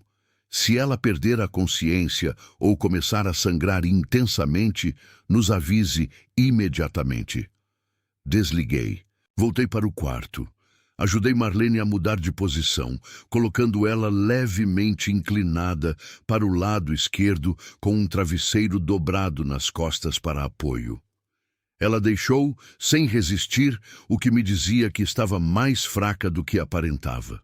Trouxe água. Ela bebeu mais desta vez, quase o copo inteiro. O SAMU está parado na estrada. Eu disse sem rodeio. Ela merecia saber. Ela fechou os olhos por um momento. Não de desespero, de aceitação cansada. Quanto tempo você acha que falta? Ela perguntou. Para o menino chegar? Sim, eu avaliei o que eu sabia. O ritmo das contrações, a progressão, o tempo que tinha passado. Não muito, eu disse. Então, é você mesmo, ela disse. Não era reclamação, era constatação. É eu mesmo. Ela abriu os olhos e me olhou. Havia algo naquele olhar que eu precisei de um segundo para identificar. Não era mais medo. Era uma coisa que fica depois que o medo se esgota, quando você não tem mais energia para ter medo e o que sobra é só o essencial. Era presença. Ela estava inteiramente ali, inteiramente naquele momento, sem mais nada entre ela e o que estava acontecendo. Tudo bem, ela disse. Eu confio em você. Aquelas 4 palavras assentaram dentro de mim com um peso que eu não esperava e que ficou ali, no peito, durante todo o tempo que se seguiu. A tontura de Marlene foi passando aos poucos com a hidratação e a posição. A cor foi voltando para o rosto. As contrações continuaram, agora num ritmo que não deixava mais dúvida. O intervalo entre elas tinha desaparecido quase completamente. Era uma seguida da outra, com pausas de 1 minuto, menos que isso às vezes. Eu trabalhei com calma, com as mãos que tinham ajudado a nascer bezerros e leitões, e um dia, muito tempo atrás, tinham segurado a mão de Teresa enquanto Patrícia chegava ao mundo. Mãos grossas de fazendeiro que não foram feitas para delicadeza, mas que aprendem delicadeza quando o momento exige. Marlene não gritou uma vez sequer. Eu não sei se foi força ou exaustão ou uma combinação das duas coisas. Mas ela passou por todo aquele processo com uma determinação silenciosa que eu nunca vou esquecer enquanto viver. Ela mordia o lábio. Ela fechava os olhos e respirava. Ela obedecia cada instrução que eu dava com uma atenção concentrada de quem sabe que é aquilo ou nada. Lá fora, o temporal chegou ao seu pico às 12h15. Eu sei o horário porque olhei para o relógio de Rubens na mesinha naquele momento exato, quando o raio caiu tão perto que a luz entrou pela janela mesmo com a cortina fechada e o trovão veio junto. Sem o intervalo habitual, o que significa que caiu dentro da propriedade ou muito perto dela. As velas apagaram com a pressão do ar. Ficamos no escuro por 2 segundos. A lanterna de cabeça ainda estava no meu pescoço. Acendi. A luz branca cortou o quarto. Marlene estava me olhando. Foi perto, ela disse. Foi, concordei. Mas passou. Reacendi as velas. O quarto voltou ao laranja trêmulo de antes. E foi nessa luz, nessa mistura de lanterna e vela, com o temporal rugindo lá fora e a lama tomando conta da estrada e o SAMU parado a 6 quilômetros sem conseguir avançar, que a segunda grande tensão chegou de verdade. Não foi uma complicação médica desta vez. Foi Marlene que, no meio de uma contração que estava no seu ápice, no momento em que o esforço dela era maior do que em qualquer ponto anterior, abriu os olhos de repente com uma expressão que eu não tinha visto nela antes. Era pânico, o primeiro pânico real que ela demonstrava desde que tinha chegado à fazenda. "Ele não está vindo", ela disse, com a voz saindo quebrada. "Está demorando demais. Alguma coisa está errada." Eu sabia que não estava. Eu sabia pelo ritmo, pela progressão, por tudo que eu estava acompanhando, mas ela não sabia. E o pânico dela era real, nascido de um esgotamento que estava no limite, de uma solidão que ela carregava há meses, de um medo que ela tinha segurado firme durante dias inteiros e que agora, no momento mais vulnerável possível, tinha encontrado uma fresta e estava vazando. Eu precisava de duas coisas ao mesmo tempo. Precisava continuar fazendo o que estava fazendo com as mãos e precisava alcançar ela de um jeito que as mãos não alcançam. "Marlene", eu disse com a voz firme, mas sem dureza. "Olha para mim." Ela me olhou, os olhos cheios d'água, o corpo tremendo de esforço e medo misturados. "Eu estou vendo ele. Está vindo. Está no caminho certo." "Você tem certeza?"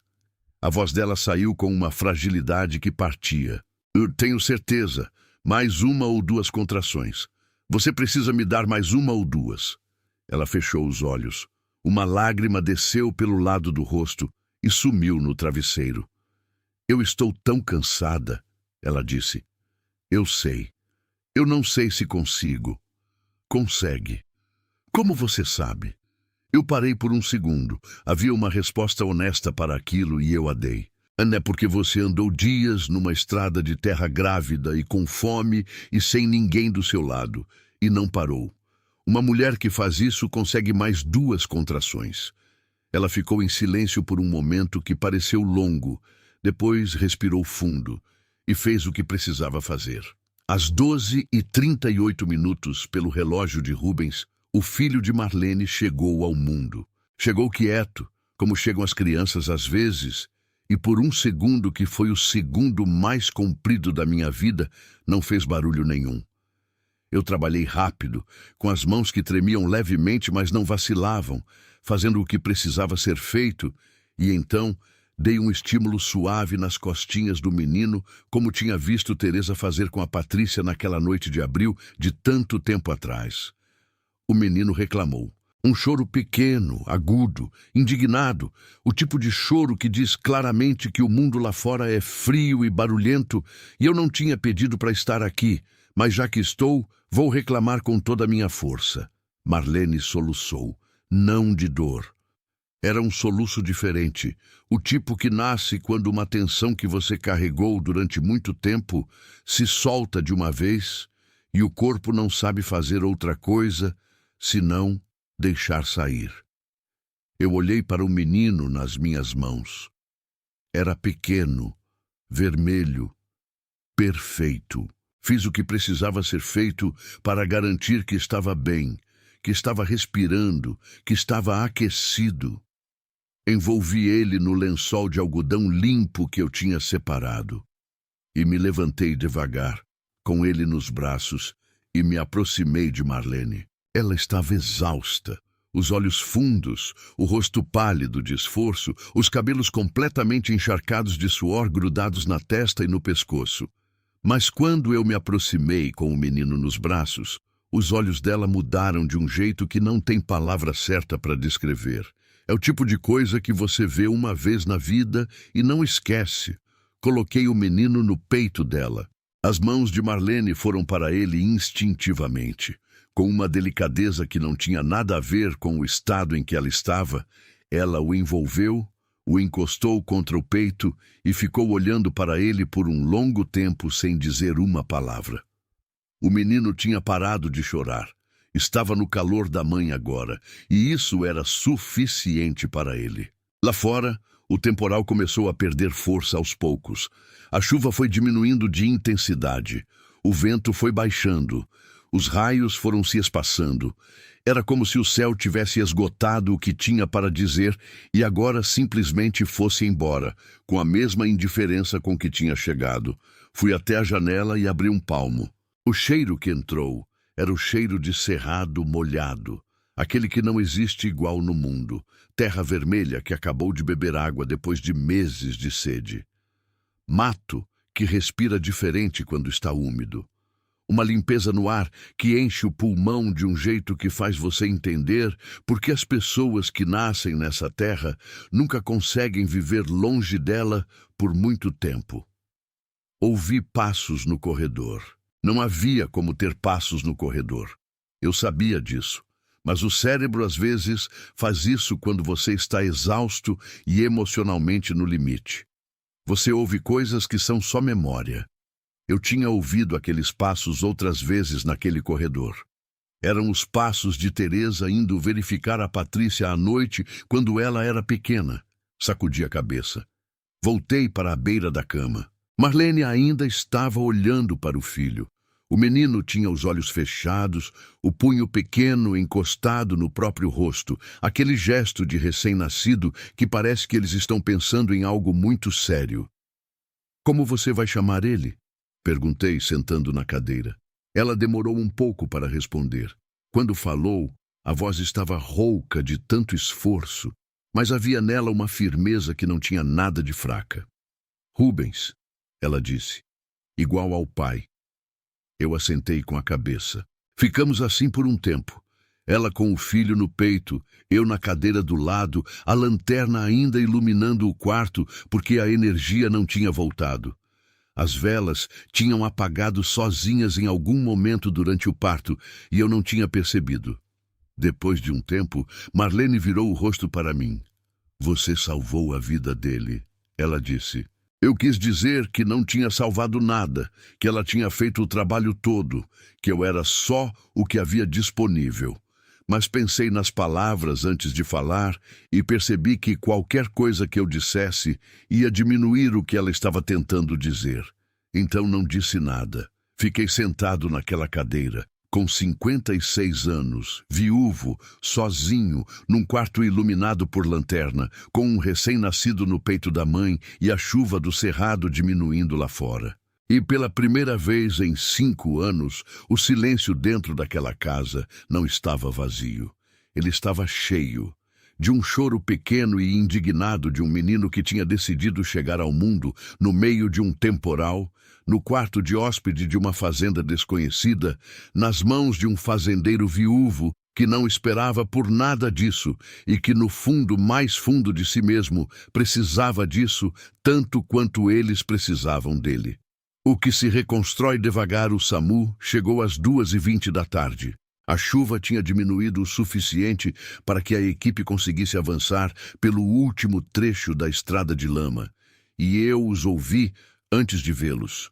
O motor da ambulância forçando no barro e os pneus girando com aquele chiado característico de quem está no limite de tração, mas ainda consegue seguir em frente. Saí pela varanda e fiz sinal com o braço para que soubessem onde parar.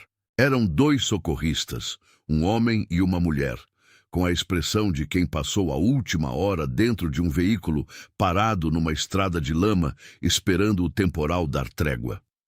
Vieram com a maca e com o equipamento. Eu os levei ao quarto sem perder tempo.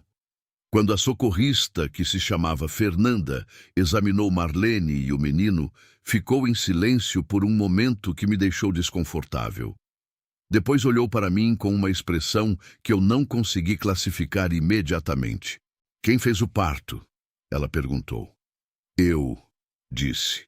Ela me olhou de cima a baixo com o jaleco sujo de barro nas mangas e o chapéu de couro na mão. O senhor tem treinamento médico? Não, mas já passei por isso uma vez antes. Ela assentiu devagar, voltou a examinar o menino, apertou aqui, verificou ali, ouviu o coraçãozinho com o estetoscópio. Depois olhou para o colega dela e disse uma coisa que eu não entendi, algum termo técnico. O colega assentiu. Estão os dois bem, ela me disse. O bebê está com boa coloração, boa resposta, bom tônus. A mãe está estável. Parou por um segundo. O senhor fez um bom trabalho. Eu não sabia direito o que fazer com aquilo, então não fiz nada. Só assentei com a cabeça. Eles estabilizaram Marlene para o transporte. Ela ia precisar ir ao hospital de Água Boa para avaliação completa, exames, e para que o menino fosse devidamente registrado e examinado por um pediatra. Era necessário, e eu sabia disso. Quando Fernanda e o colega saíram do quarto para buscar a maca dobrada na ambulância, Marlene me olhou da cama. Você vai junto? Ela perguntou. Era uma pergunta simples, mas carregava mais do que era simples. Eu poderia ter dito que ficava, que tinha o gado para cuidar, a fazenda para tocar, que o hospital cuidaria bem dela. Seria verdade, seria razoável. E seria o jeito mais fácil de começar a recuar devagar, de colocar um limite natural naquela situação antes que ela ficasse complicada demais para dois desconhecidos. Mas eu olhei para o menino no peito dela, com aquele punho fechado encostado no rosto, e pensei no que eu tinha dito a ela na noite em que a encontrei no lixo da minha fazenda. Eu podia continuar vivendo como um homem vazio, ou podia escolher fazer a diferença. Eu tinha escolhido. Vou junto, eu disse. Ela não sorriu. Estava exausta demais para sorrir. Mas os olhos fecharam por um segundo e abriram de novo com aquela leveza de quem acabou de pousar um peso que estava carregando faz tempo. Fui fechar o gado, deixei água e comida reforçada. Tranquei o que precisava ser trancado e peguei a caminhonete. Segui a ambulância pelos 12 quilômetros de estrada encharcada até a rodovia principal e depois pela rodovia até Água Boa. O hospital era pequeno, daqueles de interior com corredor comprido e cheiro de álcool e café velho. Marlene ficou internada por 2 dias para observação. O pequeno Rubens ficou com ela no quarto, num berçário improvisado ao lado da cama, e passou os 2 dias dormindo com aquela seriedade de recém-nascido que parece que está processando tudo o que aconteceu. Eu fui ao hospital nas 2 tardes. No primeiro dia, fiquei pouco tempo, só para saber como estavam, trazer algumas coisas que Marlene precisava. No segundo dia, fiquei mais tempo.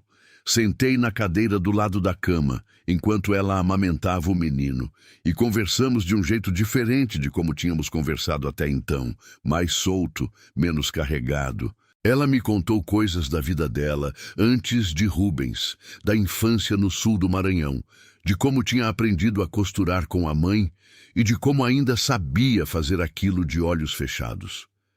Eu contei coisas que eu raramente contava para ninguém. Contei sobre Teresa, sobre como ela gostava de sentar debaixo do jatobá à tarde e ficava lá até o sol ir embora, fazendo crochê e cantarolando aquelas músicas de rádio que ela sabia todas de cor.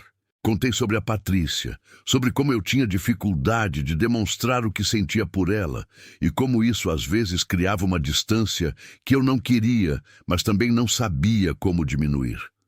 Marlene me ouvia com atenção. Não interrompia, não oferecia conselho, só ouvia, que às vezes é o que uma pessoa mais precisa que alguém faça. No segundo dia, quando eu estava me despedindo para ir, ela me chamou antes de eu sair pela porta. Seu Bastião, me virei. Quando eu sair daqui, ela disse com aquela voz direta que eu tinha aprendido a gostar, a voz de quem não tem mais tempo para rodeio depois de tudo que passou. Eu não tenho para onde ir. Eu precisava ser honesta com você sobre isso. Eu fiquei parado na porta. Ela continuou com os olhos no filho, no bercinho ao lado. Eu não estou pedindo nada, só estou sendo honesta. Porque você foi honesto comigo desde o começo, e eu acho que você merece isso de volta. Eu olhei para ela, para o menino, para o quarto pequeno daquele hospital de interior com o corredor comprido e o cheiro de álcool e café velho. Quando a médica der alta, você me liga no número que está no papel que deixei na mesinha. Eu disse. Eu venho buscar. Ela me olhou por um longo momento. Por quê?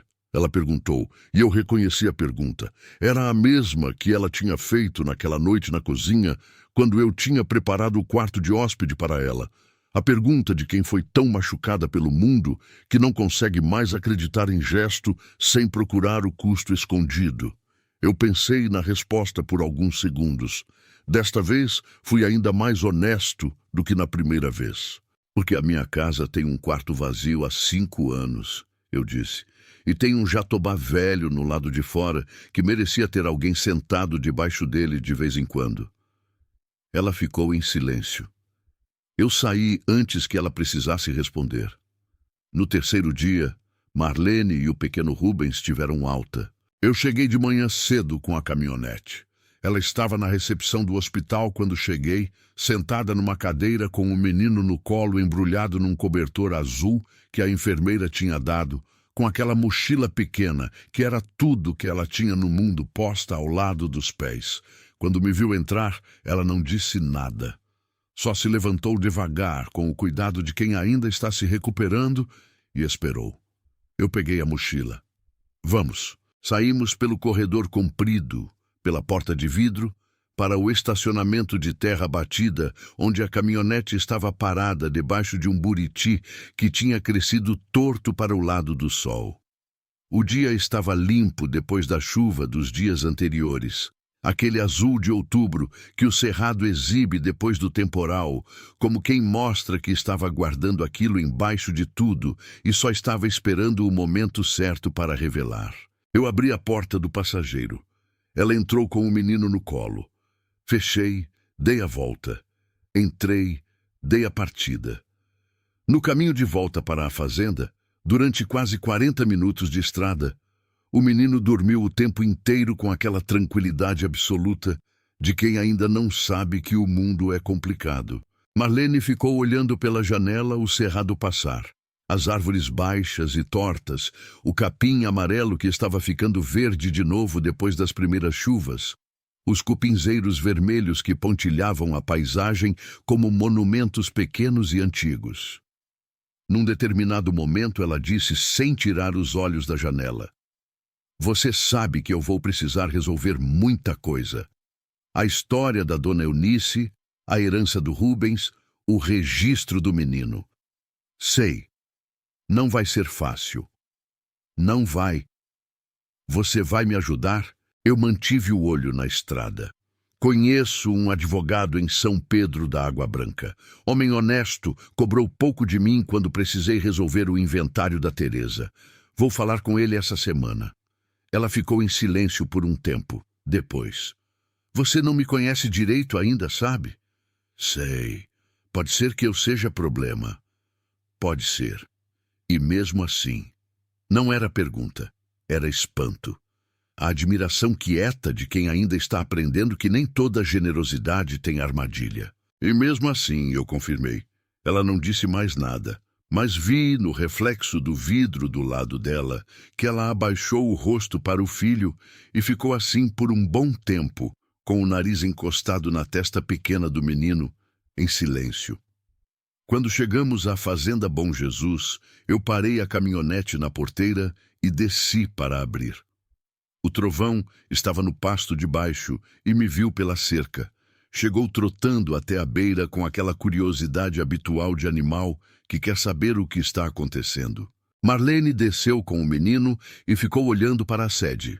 Para a casa de adobe, com a varanda comprida e o telhado de barro, com a mangueira do lado, que já estava dando sombra naquela hora do dia, com o jatobá velho lá no canto do quintal, que balançava as folhas com o vento leve que tinha chegado do norte. Ela ficou olhando para tudo aquilo por um tempo. Eu fiquei do meu lado da caminhonete esperando, sem pressa. É bonito, ela disse finalmente. É velho, eu corrigi. Velho e bonito não se excluem, ela disse.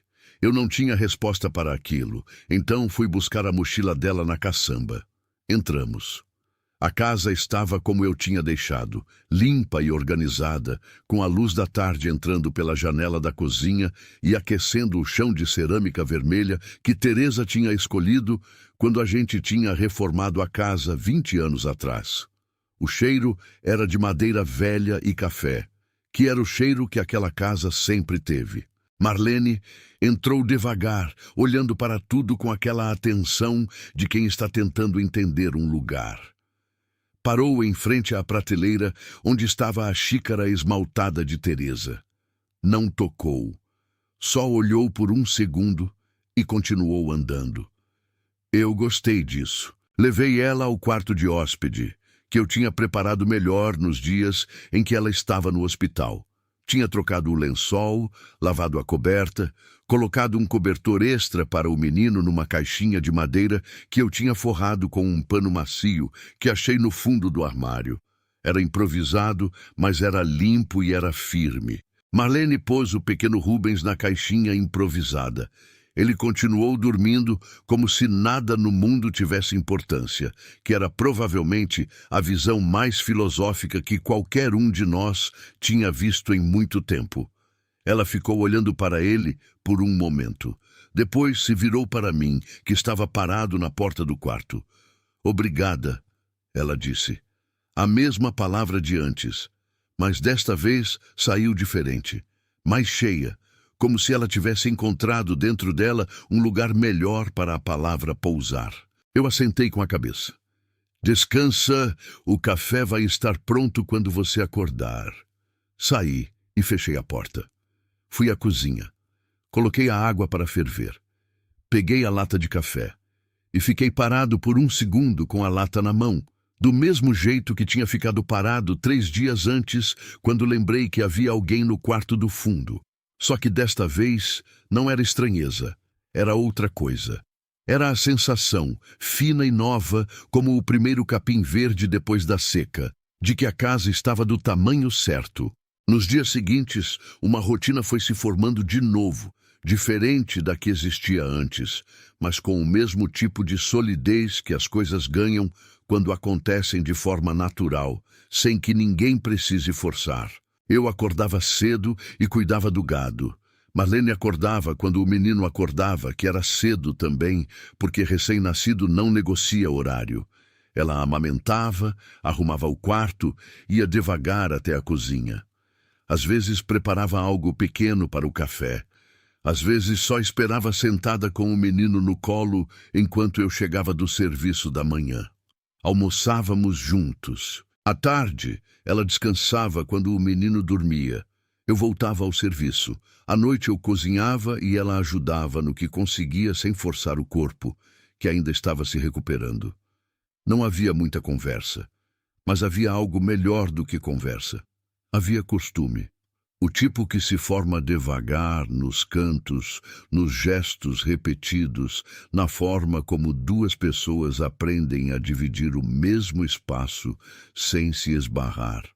Uma semana depois da alta, falei com o advogado em São Pedro da Água Branca. O homem se chamava Cláudio, um senhor de 60 e poucos anos, com bigode branco e uma pasta de couro que devia ter mais anos do que alguns dos clientes dele. Expliquei a situação de Marlene. Ele ouviu tudo sem interromper, fazendo anotações num bloco de papel com uma letra pequena e densa. Quando terminei, ele fechou o bloco. "A situação dela tem solução", disse. "Não é rápida e não é simples, mas tem. O registro do menino com o nome do pai pode ser feito mediante comprovação de união estável, que ela consegue provar com testemunhos e documentos do casal. A herança do Rubens é pequena, mas é direito dela e do filho.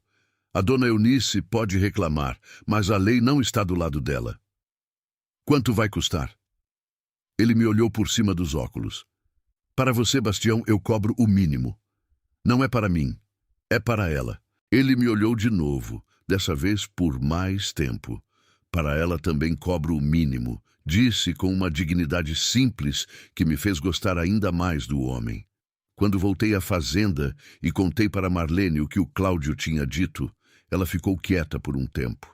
Estava sentada na cadeira da varanda, com o pequeno Rubens no colo, olhando para o cerrado que começava a verdejar de vez com as chuvas regulares que tinham chegado depois do temporal. Ela vai brigar, disse Marlene, falando da sogra. Provavelmente. Vai falar mal de mim para todo mundo em Brejinho. Provavelmente já está falando. Não me incomoda mais, ela disse, com uma voz que soava diferente de quando ela tinha me contado a história pela primeira vez. Não era mais a voz de quem está carregando aquilo, era a voz de quem já pôs no chão e está olhando de fora. O que ela pensa de mim não muda o que eu sei de mim. Eu concordei em silêncio. O pequeno Rubens abriu os olhos naquele momento. Olhou para o cerrado com aquela expressão séria de bebê que parece avaliação, mas é só ajuste de foco. E depois fechou de novo. Eu olhei para os dois ali na cadeira da varanda. Pensei em Teresa, não com a dor habitual que vinha quando eu pensava nela, com outra coisa, com gratidão, talvez, pela vida que tínhamos tido juntos, pelos 27 anos, pela Patrícia, por tudo. E também de um jeito que eu não esperava e que não me envergonhava, por ela ter me dado a capacidade de reconhecer quando alguém precisava de uma mão, porque ela tinha me ensinado isso durante toda a vida que passamos juntos. Ela teria gostado de Marlene. Eu sabia disso com a certeza das coisas que não precisam de prova. Levantei da cadeira e fui verificar o gado do final da tarde, como de hábito. Quando estava passando pelo quintal, parei embaixo do jatobá velho. Olhei para ele por um momento, para as folhas que balançavam com o vento suave da tarde, para a sombra larga que ele fazia no chão de terra vermelha. E pensei que estava na hora de trazer uma cadeira para debaixo daquele jatobá, porque a sombra estava sendo desperdiçada há tempo demais. O que resta, quando a poeira baixa, tem uma coisa que o cerrado ensina para quem vive nele tempo suficiente. Ele ensina que depois de toda seca vem chuva, depois de todo temporal vem calma, depois de toda terra rachada vem o capim verde brotando pelos cantos como se sempre soubesse que ia aparecer, só estava esperando o momento certo. A natureza aqui não tem pressa e não tem desespero. Ela segue o ritmo dela com uma paciência que envergonha qualquer homem que acha que pode controlar o tempo. Eu aprendi isso com os anos, mas nunca tinha entendido de verdade, no fundo, o que aquilo significava para uma vida humana. Entendi naqueles meses que se seguiram. O pequeno Rubens cresceu da forma que os filhos do cerrado crescem, com uma vitalidade que parece desproporcional ao tamanho. Nos primeiros meses, era aquela rotina de recém-nascido que não negocia com ninguém. Acorda quando quer, dorme quando quer, chora quando precisa e sorri quando está pronto para sorrir. Marlene cuidava dele com uma competência serena que me surpreendia, porque ela nunca tinha tido filho antes e parecia que sabia tudo instintivamente. Mas acho que é assim com as mães. O corpo aprende mais rápido do que a cabeça acha que vai conseguir. Eu aprendi a andar na ponta do pé durante as sonecas do meio do dia. Aprendi que o choro de fome é diferente do choro de desconforto e que tem um choro específico que significa nada, apenas que o menino quer companhia, e que esse último é o mais difícil de ignorar porque tem uma qualidade de abandono que aperta o peito de um jeito que a razão não consegue contra-argumentar. Aprendi que bebê pequeno muda de semana para semana de um jeito que parece impossível. Uma semana ele não sustenta a cabeça. Na semana seguinte, já está olhando para tudo com aquela atenção intensa de quem está catalogando o mundo. Uma semana ele não sorri. Na semana seguinte, sorri para a luz da janela, para o barulho do vento nas folhas, para o rosto do trovão que Marlene um dia o levou para conhecer de perto. Aquele dia com o trovão ficou na minha memória de um jeito especial. Marlene tinha ido comigo até o pasto de baixo, carregando o menino com 2 meses no colo, porque ela disse que queria ver como eu trabalhava. Eu fui buscar o trovão para trocar ele de pasto, e quando o cavalo se aproximou de nós, grande e moreno, e calmo como sempre, o pequeno Rubens olhou para aquele animal com uma expressão de espanto absoluto, que foi a coisa mais engraçada que eu tinha visto em muito tempo. O menino não chorou, só ficou olhando para o trovão com os olhos arregalados, os braços agitando devagar, como se estivesse tentando decidir o que aquela criatura enorme significava para ele. O trovão abaixou a cabeça devagar, com aquela calma antiga de animal experiente, e ficou com o focinho a uns 30 centímetros do rosto do menino, bufando aquele bafo quente de cavalo que cheira a capim e terra. O pequeno Rubens abriu um sorriso. Marlene soltou uma risada. Eu não me lembrava da última vez que tinha ouvido uma risada verdadeira dentro da fazenda Bom Jesus. Não aquela risada contida, educada, de situação social. Uma risada de verdade, que nasce do fundo e sai sem pedir licença. O som ficou no ar do pasto por um segundo antes do vento levar. Eu me virei para o lado do trovão para que Marlene não me visse sorrir também. Mas acho que ela viu. O processo judicial com a dona Eunice começou 3 meses depois do nascimento do pequeno Rubens. O advogado Cláudio trabalhou com a paciência e a metodologia de quem passou a vida inteira resolvendo questões de interior, onde as relações são complicadas e as histórias têm sempre mais camadas do que aparecem na superfície. Ele reuniu os documentos do casamento de Marlene com Rubens, as fotos, as testemunhas dos vizinhos de Brejinho que tinham visto o casal juntos e que, quando procurados de forma individual e longe dos olhos de Dona Eunice, falaram a verdade sem hesitar. Dona Eunice contratou um advogado também, um homem de cidade maior que chegou em Água Boa, com pastas grossas e ar, de quem acha que o interior é simples. Não era. O Cláudio conhecia cada detalhe daquelas leis, como conhecia os caminhos de terra da região, e foi mais rápido do que o homem de cidade esperava. Marlene não precisou ir a nenhuma audiência sozinha. Eu fui em todas. Não era meu processo, não era minha batalha, mas cada vez que eu sentava ao lado dela, na sala de espera do Fórum de Água Boa, eu via ela endireitar as costas de um jeito que não tinha quando chegava. E eu entendia que, algumas vezes, a presença de alguém ao lado não é sobre resolver nada. É sobre dizer, sem palavras, que você não está sozinho naquilo. O processo levou 4 meses para ter uma resolução parcial. O registro do pequeno Rubens com o nome do pai foi o primeiro a ser garantido. Era o mais importante, porque garantia a ele os direitos que ele tinha por nascimento e que ninguém poderia contestar mais. Quando Marlene saiu do cartório com o papel na mão, parou na calçada do lado de fora e ficou olhando para aquele documento por um tempo que parecia longo para um pedaço de papel. Eu fiquei do lado de fora também, encostado na caminhonete esperando. Ela dobrou o papel com cuidado, colocou no bolso do vestido e veio em minha direção.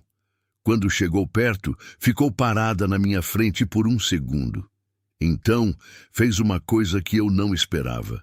Ela abriu os braços e me abraçou. Não era um abraço longo, não era dramático. Era o tipo de abraço que as pessoas dão quando estão gratas de um jeito que as palavras não conseguem carregar direito. Rápido, firme, honesto. Eu não sabia muito bem o que fazer com os braços por um segundo, mas os coloquei no lugar certo. Quando ela se afastou, os olhos estavam brilhosos, mas ela não deixou cair. Vamos pegar o Rubens na casa da Conceição, ela disse, com a voz equilibrada de quem já aprendeu a guardar o choro para quando está sozinha. Vamos, eu disse. E fomos.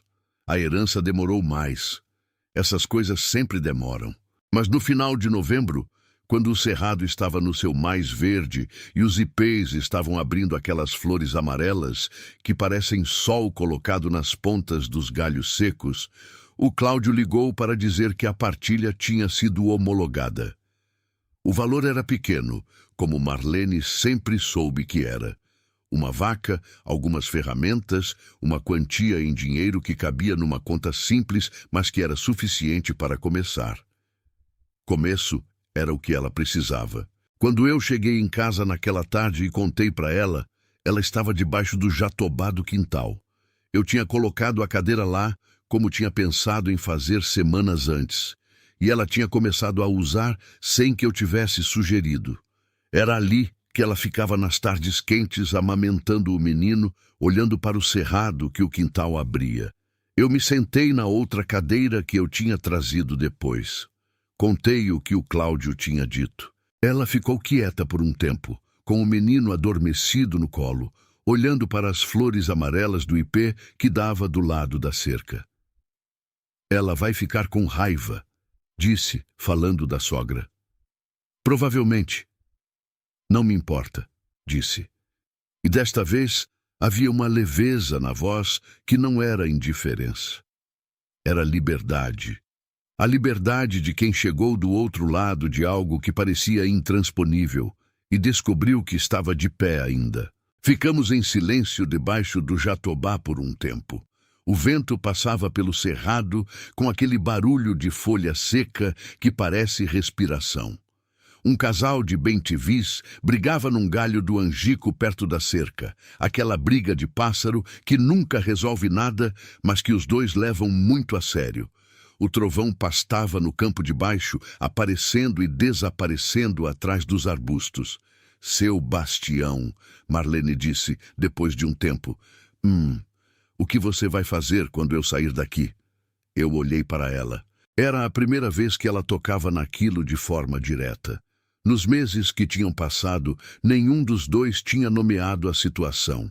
Ela estava aqui, eu estava aqui, o menino estava aqui e a vida tinha encontrado um ritmo que funcionava. E nenhum dos dois tinha visto necessidade de colocar palavras em cima disso. Mas agora ela estava perguntando. Eu olhei para o cerrado por um momento antes de responder. A mesma coisa que fazia antes, eu disse. Cuidar do gado, consertar cerca, acordar cedo, dormir com a consciência limpa. Sozinho. Não era acusação, era constatação.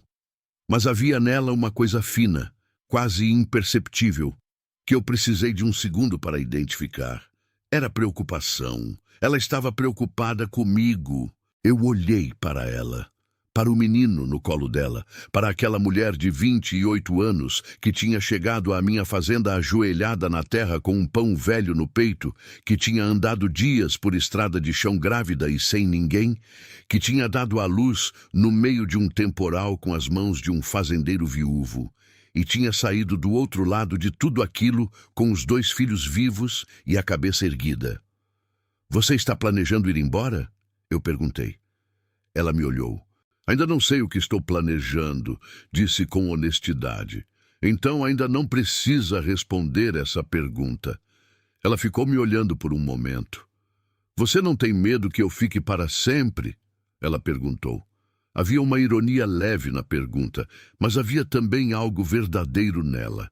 Ela estava testando, da forma que as pessoas que foram muito machucadas testam, procurando o limite, querendo saber até onde vai, antes de confiar de vez. Eu pensei antes de responder. Essa fazenda tem 300 alqueires, eu disse. Tem trabalho de sobra para 2 pessoas. Tem quarto. Tem jatobá com sombra suficiente para uma família inteira. Parei por um segundo. O que eu teria medo que acontecesse? Ela me olhou por um tempo longo. Depois olhou para o menino, depois para o ipê com as flores amarelas, depois para o cerrado que abria do lado do quintal em direção ao horizonte baixo e infinito. Não sei, ela disse finalmente, com uma voz que era a mais leve que eu tinha ouvido dela. Acho que não tenho mais certeza do que teria medo. E aquilo era suficiente. Minha filha Patrícia ligou no domingo seguinte, como sempre. Eu atendi na varanda, sentado na cadeira velha que estava ali desde que Teresa vivia. Lá dentro, o barulho do menino acordado e de Marlene conversando com ele em voz baixa, naquela língua sem sentido que adultos usam com bebês e que os bebês parecem entender perfeitamente. Pai, disse Patrícia do outro lado da linha, você está bem? Parece diferente. Estou bem. Diferente como? Não sei. Menos vazio, talvez. Uma pausa. O que aconteceu? Eu olhei para o cerrado, para o ipê, para o jatobá com as duas cadeiras embaixo, para o trovão pastando no campo de baixo com aquela tranquilidade eterna de quem nunca complicou nada na vida. Aconteceu uma história longa, eu disse. Quando você vier visitar, te conto. Quando eu vier, você nunca pede para eu vir. Estou pedindo agora. Outra pausa, mais longa. Pai, ela disse com a voz daquela menina de colo que eu sabia que ainda existia embaixo da mulher de 30 anos que ela tinha virado. Você está me preocupando. Não precisa, eu disse. Estou bem, melhor do que estava. Você tem certeza? Tenho. Ela ficou em silêncio por um segundo. Vou ver quando consigo ir, ela disse. Pode ser mês que vem. Pode ser mês que vem. Desliguei o telefone e fiquei sentado por um tempo, olhando para o cerrado no fim da tarde. O sol estava baixando no lado do oeste e pintando tudo de cobre, como pintava todo dia, mas aquela tarde, de um jeito mais completo do que eu tinha visto em muito tempo. O tipo de tarde que você olha e pensa que o mundo, apesar de tudo, acerta às vezes. Lá dentro, o menino começou a rir. Era um riso de bebê com 4 meses, aquele riso sem motivo aparente, que pode ser causado por qualquer coisa e que tem uma qualidade tão pura que parece que veio de um lugar que o mundo ainda não conseguiu complicar. O som saiu pela janela aberta da cozinha e veio até a varanda misturado com o vento. Eu levantei da cadeira, fui até a porta, parei na soleira. Marlene estava sentada no chão da cozinha, com as costas no armário e o pequeno Rubens na frente dela, sentado no tapetinho de palha que ela tinha trançado ela mesma semanas antes. O menino estava olhando para ela com aquela seriedade absoluta de bebê que precede o riso, aquele momento de silêncio tenso antes do sorriso abrir. E então ela fez uma careta, aquela careta ridícula, sem sentido, que os adultos fazem e que os bebês acham a coisa mais engraçada que existe no mundo. E o menino abriu a boca e riu de novo. Marlene riu junto. Eu fiquei parado na porta olhando para aquela cena por um tempo que não soube medir. Ela ergueu os olhos e me viu parado ali. Não disse nada. Só assentiu levemente com a cabeça, do jeito que as pessoas assentem quando reconhecem que alguém está presente, que alguém faz parte do espaço. Eu entrei. Sentei no chão do lado delas, com as costas no armário do lado oposto, e fiquei olhando para o menino que estava catalogando o mundo com aqueles olhos abertos que ainda não tinham aprendido a fechar para as coisas. Nenhum dos dois falou nada por um tempo. A tarde entrou pela janela com aquela luz de cobre. O vento moveu a cortina. O sabiá lá no fundo do mato começou o canto de entardecer. O trovão bufou de longe no pasto, no ritmo eterno de animal que nunca se preocupa com mais do que o momento que está vivendo.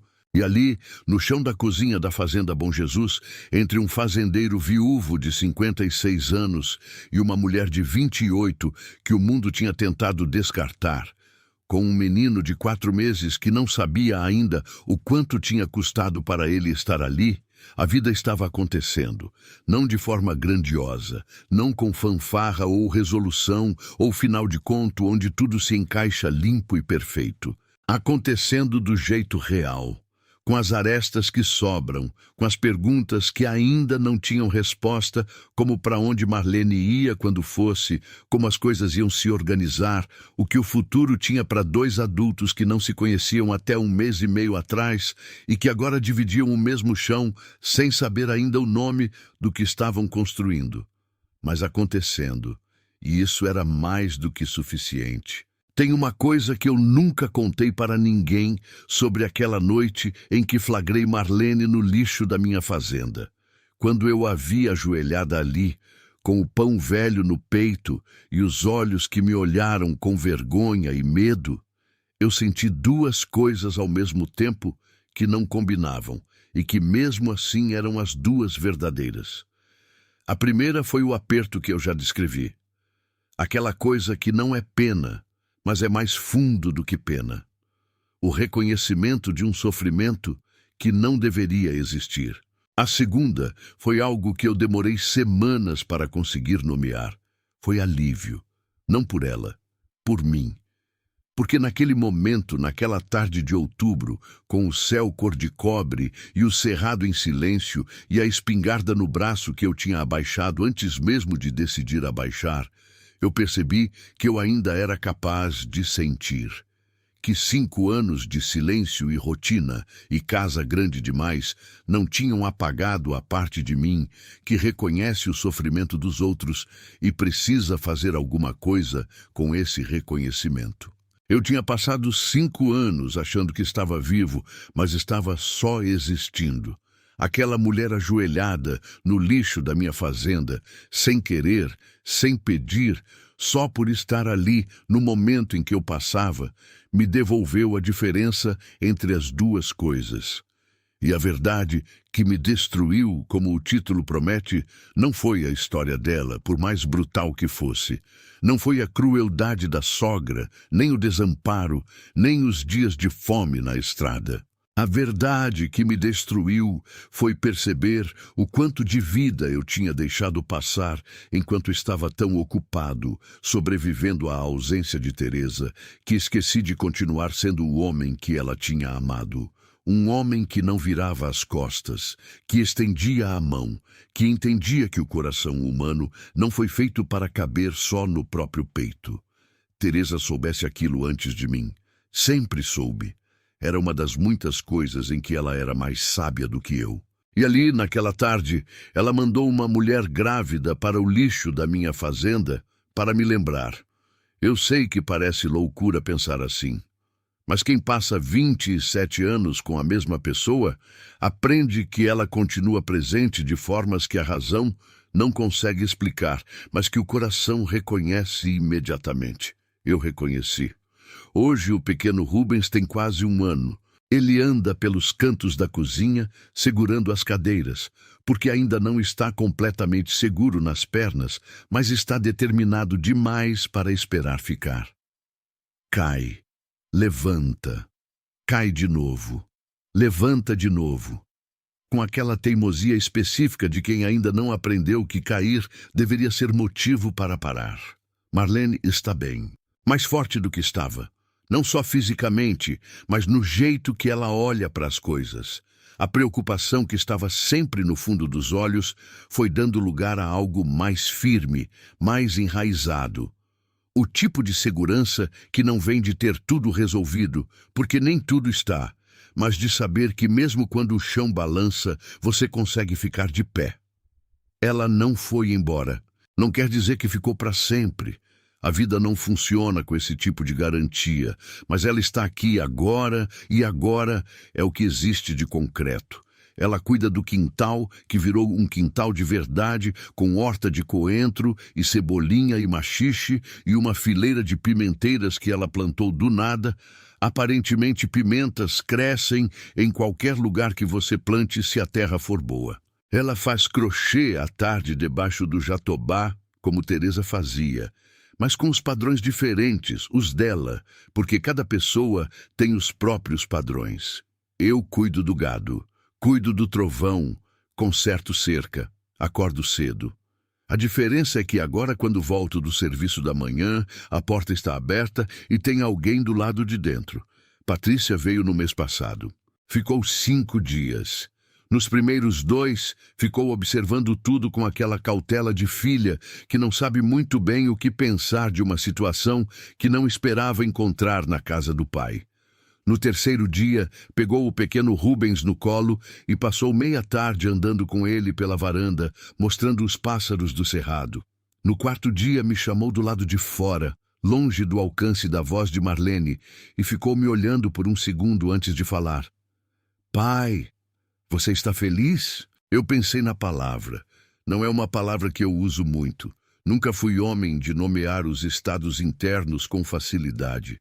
Mas pensei no pequeno Rubens caindo e levantando pela cozinha. No riso de Marlene naquela tarde, no pasto com o trovão. Na cadeira embaixo do jatobá que não estava mais vazia, na porta aberta quando volto do serviço. Estou, eu disse. Ela ficou me olhando por mais um segundo. Depois assentiu. Não disse mais nada. Voltou para dentro. No quinto dia, antes de ir embora, ela abraçou Marlene na varanda e disse algo no ouvido dela que eu não ouvi. Marlene assentiu. As duas ficaram assim por um momento, abraçadas, o menino no colo de Marlene, espremido no meio do abraço, com aquela expressão de quem está sendo comprimido, mas não reclama porque está quentinho. Eu fiquei perto do carro esperando, olhando para o cerrado. Quando Patrícia se despediu e foi embora, eu fiquei na varanda vendo a caminhonete dela sumir pela estrada de terra e levantar uma nuvem de poeira vermelha que o vento foi desfazendo devagar. Marlene ficou ao meu lado com o menino no colo. O que ela disse? Eu perguntei. Disse que a mãe dela teria gostado de mim. Ela respondeu com uma voz que estava equilibrada, mas que eu sabia não estava fácil de manter assim. Eu fiquei olhando para essa estrada por um segundo. Teria, eu disse. E era verdade.